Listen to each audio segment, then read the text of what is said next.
The Great Tiding, New Insights into the Qur'an by Muhammad Abdullah Daraz, died 1958 CE. Translation by Muhammad Al-Amrani. In the name of God, the most compassionate, the most merciful.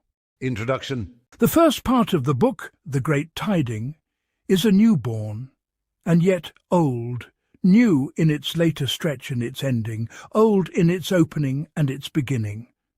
Its birthplace was on the university campus more than 20 years ago, but in those days nothing of it emerged but its neck and chest.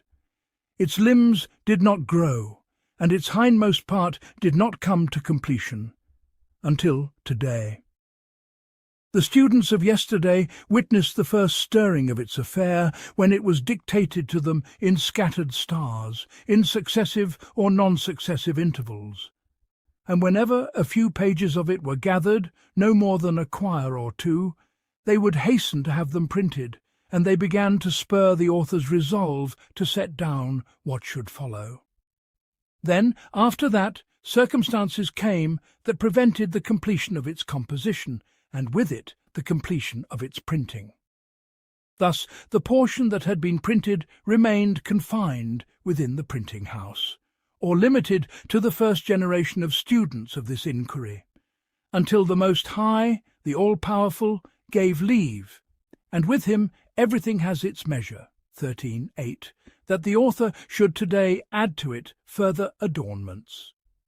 By them its form was perfected, and by them it took on its readiness to pass beyond the bounds of academic culture into the open horizon of higher culture, so that it might speak to every wakeful, critical mind, one that accepts nothing except with clear insight and evidence, and abandons nothing except with clear insight and evidence, and to every inward sensibility that is my own lived experience, one that does not content itself with report in place of direct seeing, and does not dispense with weighing by means of comparison.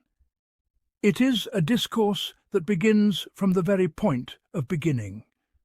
Therefore, no reader is asked to enlist under a particular banner, nor to embrace a particular school, nor is any specialization in a given culture presumed, nor the possession of any specific credential.